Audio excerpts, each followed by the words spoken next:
ইরানের বিরুদ্ধে যুক্তরাষ্ট্র ও ইসরায়েলের সামরিক হামলার তীব্র নিন্দা জানিয়েছে চীন। বেইজিং এই অভিযানকে আন্তর্জাতিক নিয়ম ভঙ্গ করে পরিচালিত জঙ্গলের আইন হিসেবে অভিহিত করেছে এবং ইরানের সার্বভৌমত্ব ও নিরাপত্তার প্রতি পূর্ণ সমর্থনের ঘোষণা দিয়েছে। ২রা মার্চ চীনের রাষ্ট্রীয় গণমাধ্যম সিসিটিভি এ সংক্রান্ত বিবৃতি প্রকাশ করে।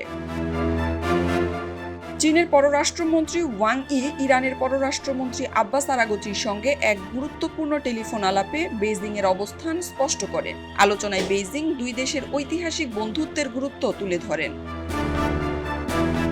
ওয়াং ই বলেন, চীন দৃঢ়ভাবে ইরানের সার্বভৌমত্ব, নিরাপত্তা, ভৌগোলিক অখণ্ডতা ও জাতীয় মর্যাদার পক্ষে অবস্থান করছে।